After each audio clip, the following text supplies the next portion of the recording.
Assalamualaikum warahmatullahi wabarakatuh. Waalaikumsalam. Bagaimana kabarnya hari ini? Alhamdulillah baik Bu. Sebelumnya Ibu ucapkan terima kasih kepada kalian karena sudah hadir pada konseling hari ini untuk pertemuan yang kedua. Yang kemarin kita sudah membahas tentang pembentukan kelompok dan aturan-aturan yang harus dilakukan dalam konseling kelompok.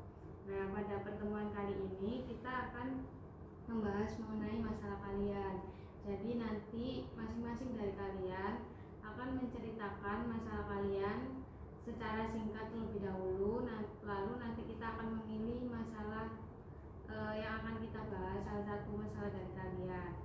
Jadi nanti dari kalian Ibu harapkan dapat menceritakan masalahnya masing-masing mengenai topik yang sudah kita buat minggu lalu, yaitu kurang percaya diri, seperti itu ya. Sekarang bisa dimulai dari Mbak Vika menceritakan masalahnya secara singkat terlebih dahulu. Jadi saya tuh akhir-akhir ini tuh kayak merasa kurang percaya diri gitu dalam kayak maju di depan kelas gitu, kayak presentasi atau jawab soal atau kayak dipanggil sama guru kayak gitu.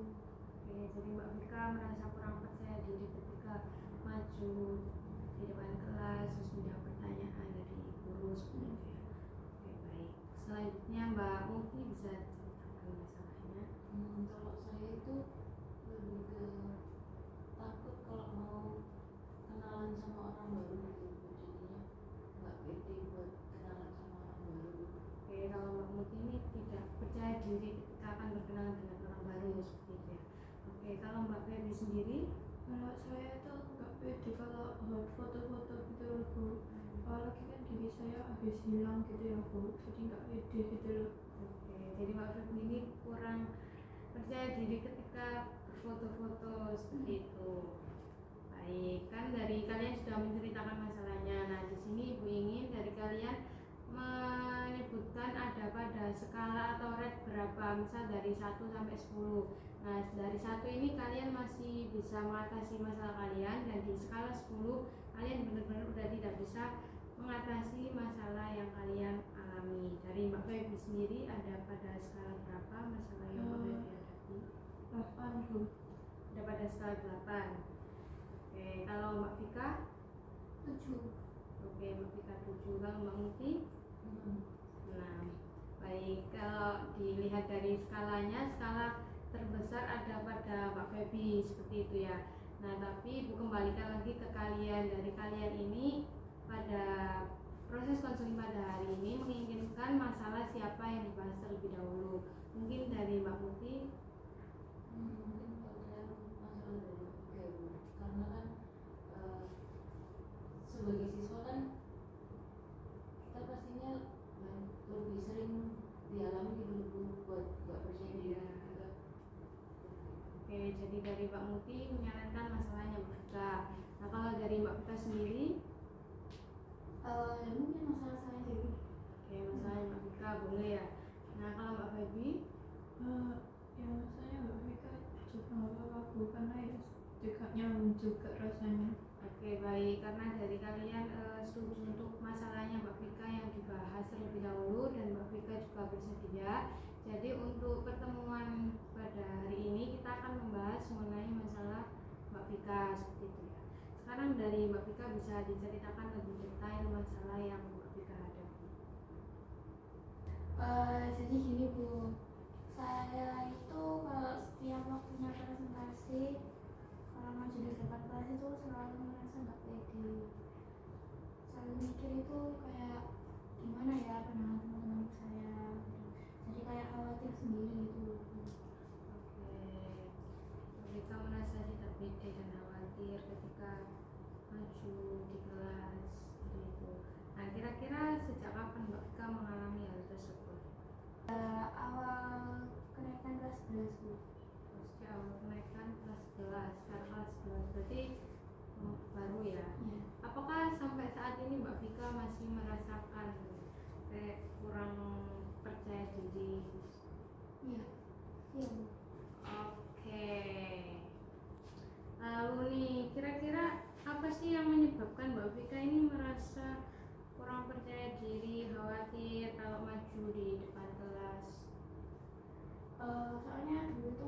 kelas 10 itu waktu saya presentasi ada teman saya itu yang kayak ngejudge gitu loh, jadi kayak ngasih penilaian ke saya itu kayak memojokkan saya gitu loh, katanya mungkin presentasi saya nggak jelas lah atau apa lah gitu. Jadi saya ngerasanya kalau waktunya presentasi itu ya saya nggak percaya diri.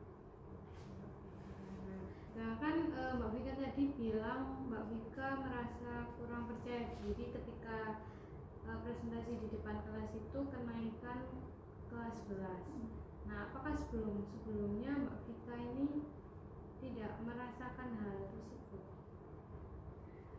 Sebenarnya kalau kurang percaya diri itu ya sebelumnya itu saya juga ngerasain Bu. Jadi kalau misal saya presentasi di kelas itu saya tuh kayak gugup gitu loh, jadi nyampainya itu ya mungkin kayak kepleset gitu katanya, jadi kayak saya mau ngucapin apa nggak keluar katanya gitu loh Bu. Tapi semenjak di judge sama teman saya itu tadi kasih penilaian kayak gitu sama teman saya, jadi kayak merasa lebih nggak pede lagi. Jadi kalau maju itu ya cuman mungkin ya nunduk kayak gitu. Kira-kira yang ngejudge Mbak Vika ini semua teman kelas atau kayak cuma salah satu? Iya cuman berapa aja gitu kayak circle gitu loh, bukan biasanya anak SMA kan circle-circlean ya Bu. Kan Mbak Vika tadi kan bilang bahwa yang ngejudge Mbak Vika ini hanya satu circle saja, tidak semua teman kelas. Dan Mbak Vika ini dijudge bahwa kayak presentasinya Mbak Vika itu tidak bagus, tidak jelas seperti itu. Nah setelahnya ketika Mbak Vika melakukan presentasi lagi nih, apa sih hal yang Mbak Vika pikirkan? Apakah sama seperti waktu Mbak Vika presentasi dan dijudge satu circle tersebut, apakah ada pemikiran lain yang Mbak Vika pikirkan selain itu? Nggak ada sih Bu, ya cuman mikir itu tadi kayak misalnya saya waktunya presentasi gitu saya mikirnya takut gitu nanti kalau presentasi saya nggak jelas lagi kayak yang dibilang sama mereka gitu. Saya takut sama pandangannya teman-teman yang lain. Nah, jadi Mbak Vika ini merasa kalau setiap presentasi itu tidak percaya diri karena merasa takut kalau dijudge teman-temannya presentasinya tidak bagus. Nah, pemikiran Mbak Vika ini termasuk ke dalam pemikiran irrational belief, di mana pemikiran irrational belief itu pemikiran yang negatif, yang mana kayak Mbak Vika ini memikirkan hal-hal yang belum tentu terjadi. Seperti tadi kan Mbak Vika kayak berpikir kalau presentasi Mbak Vika ini kurang percaya diri karena merasa takut teman-temannya ini ngejudge presentasinya Mbak Vika itu tidak bagus. Padahal kan belum tentu teman-teman satu kelasnya Mbak Vika itu berpikiran seperti itu.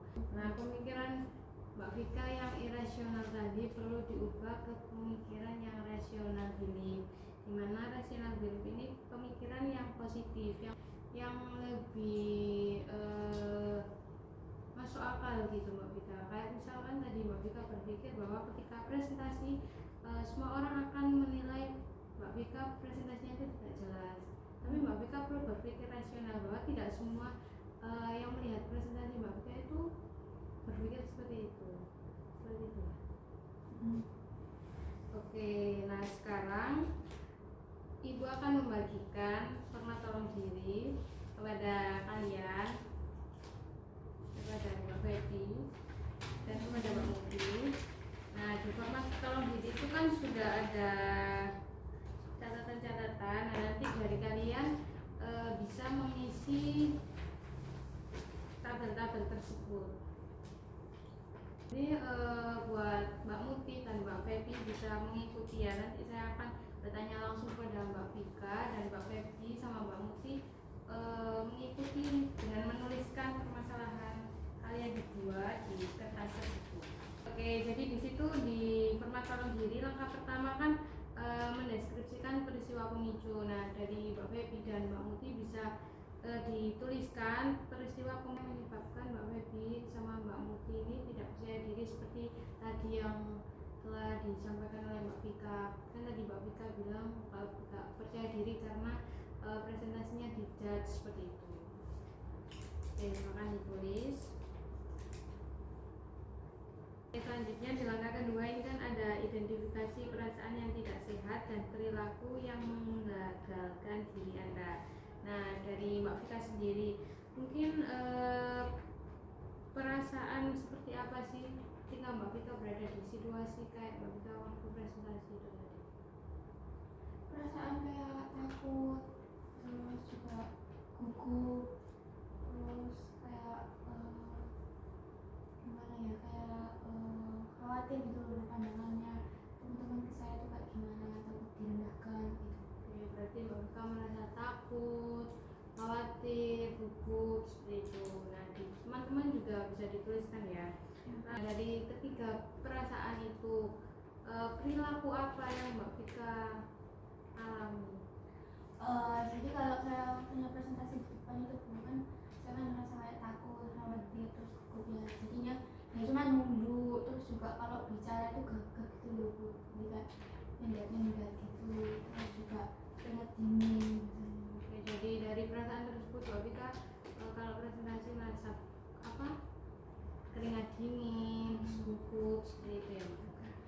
Oke, teman-teman bisa dituliskan juga ya. Oke, dari permasalahan yang telah Mbak Vika ceritakan tadi, kira-kira dari Mbak Vika sendiri nih, menurut diri Mbak Vika itu yang seperti apa? Seperti kayak presentasi ini Mbak Vika harus bagaimana? Apakah Mbak Vika ini harus sempurna agar Mbak Vika ini merasa orang-orang tidak menilai presentasi Mbak Vika ini tidak jelas atau seperti apa? Ya iya Bu ya, saya pengennya ya kalau presentasi itu tadi ya terlihat sempurna, jadinya teman-teman itu mendengarnya itu nggak bakal ngejudge Vika kalau presentasi ini nggak jelas kayak gitu. Oke, jadi Mbak Vika ini menginginkan diri Mbak Vika itu untuk sempurna ketika tampil di depan teman-teman Mbak Vika. Nah, tidak dijudge teman-temannya itu presentasinya tidak jelas seperti itu. Nah, dari Mbak Febi dan Mbak Muti, mungkin ada pendapat atau masukan dari kalian atas permasalahan yang telah Mbak Vika ceritakan tadi. Dari Mbak Muti terlebih dahulu bisa menyampaikan pendapatnya. Mungkin kalau menurut saya itu sih Bu, kan nggak semua orang itu ketika tampil di depan kelas itu harus sempurna Mbak Vika. Jadi pasti kan ada kekurangannya masing-masing, dan pasti orang lain juga punya pemikiran yang sama seperti Mbak Vika. Ya sih Dari Mbak Vika sendiri bagaimana tanggapannya? ya tapi kan apa ya Bu ya, Kak, saya kan mikirnya kayak orang-orang itu bakalan berpikiran yang sama dengan saya gitu. Jadi kalau misal saya merasa presentasi saya itu nggak jelas ya pasti orang lain juga berpikiran kayak gitu. Jadi Mbak Vika ini masih berpikiran bahwa ketika Mbak Vika masih merasa kalau orang lain tuh melihat presentasinya Mbak Vika itu tidak jelas seperti itu ya Mbak. Oke, nah dari Mbak Febi mungkin ada pendapat atau masukan kepada Mbak Vika? Kalau kayak gitu berarti kan Mbak Vika merendahin dirinya sendiri ya Bu. Ya, bagaimana menurut Mbak Vika? Ya gimana ya, kan kalau kan dari pengalaman sebelumnya kan juga pernah dapat judge dari teman-teman gitu, jadi kayak merasanya ya emang nggak sempurna gitu. Jadi saya tuh harus kayak saya tuh merasanya tuh kayak saya harus sempurna gitu terus.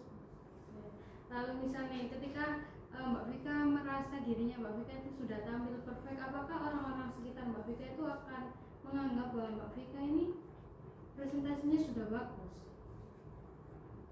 Iya, saya mikirnya kayak gitu Bu. Jadi kayak misal saya merasa kalau saya presentasinya udah sempurna gitu ya, terus orang-orang juga bakalan nilai kalau oh presentasinya bagus.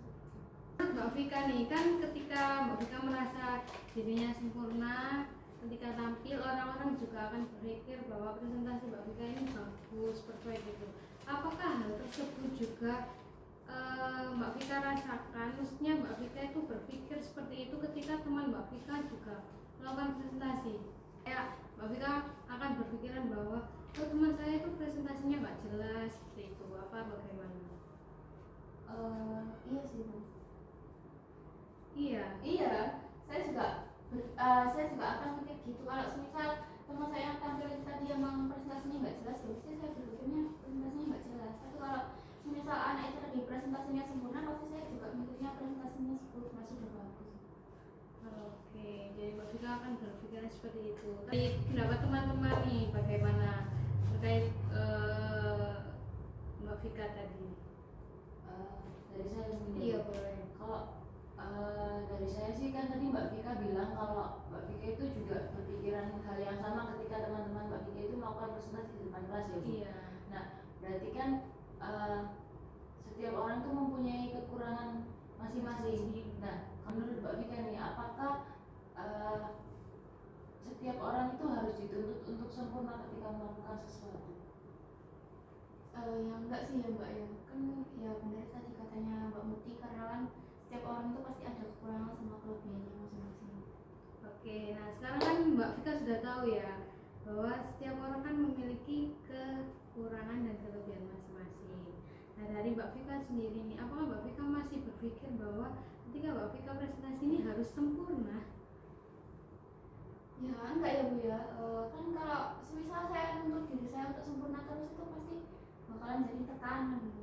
Nah, kan Mbak Vika sudah tahu ya, berarti ketika Mbak Vika tetap ngoyoh, tetap kayak apa namanya kekeh untuk tampil sempurna, kan Mbak Vika akan merasa tertekan seperti itu. Oke, nah dari Mbak Feby sendiri mungkin ada pendapat atau apa? Mungkin ya sesuai dari ucapannya tadi Mbak Vika ya Bu ya, dia kan itu udah mikir benar tadi kalau nggak semua orang itu harus sempurna ya. Kalau pas presentasi mungkin kalau lagi ada pikiran kayak gitu ya langsung langsung dialihkan aja sama pikiran yang tadi Mbak Vika ngomong. Terus atau kalau nggak bisa ya ini Pak bodo amat aja, kan nggak harus sempurna.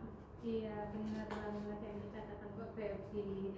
Oke, kalau dari Mbak Vika bagaimana menurut pendapat Mbak Feby ini tadi? Ya benar juga sih Bu ya, kan benar Mbak Feby. Kalau misal pikiran saya yang harus menuntut diri saya untuk sempurna itu tadi bisa dialihkan dengan mengatakan pada diri saya bahwa tidak semua hal itu harus sempurna. Oke, baik sekali Mbak Vika. Nah, di sini Ibu ada teknik yang mungkin sesuai dengan permasalahan yang Mbak Vika alami. Nah, tekniknya ini bernama restructuring kognitif, di mana dalam teknik ini itu digunakan untuk merubah pikiran irasional Mbak Vika tadi menjadi pikiran yang lebih rasional. Seperti itu Mbak Vika. Nah, pikiran irasional ini pikiran negatif yang seperti Mbak Vika sampaikan tadi, kayak Mbak Vika harus tampil perfect seperti itu.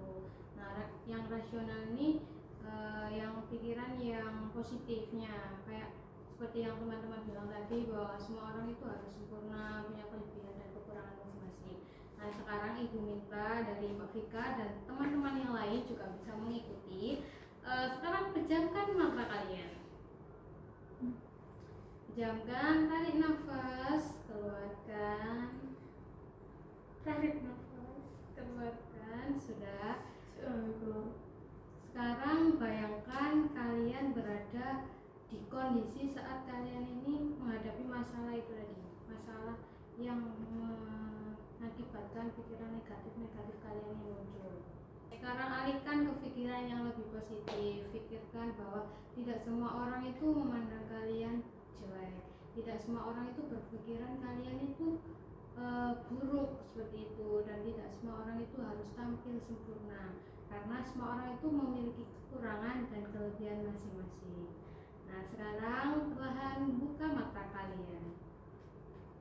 Oke, dari Mbak Vika nih, gimana perasaannya Mbak Vika? Lebih baik sih Bu ya. Saya juga jadi berpikiran bahwa emang manusia itu kan gak ada yang sempurna, dan juga pasti ada yang pasti memiliki kelebihan dan kekurangan masing-masing. Oke, jadi Mbak Vika sudah bisa mengalihkan ya pikiran Mbak Vika ini menjadi ke yang lebih positif seperti itu. Nah, dari Mbak Feby bagaimana? Kalau saya mungkin dari waktu dekat sama Mbak Vika ya Bu ya, saya ngerasa kayak oh iya kan nggak harus sempurna gitu loh. Iya. Apalagi kan ya udah gitu kayak ya pulang aja setelah tadi debat. Slow gitu rasanya. Iya.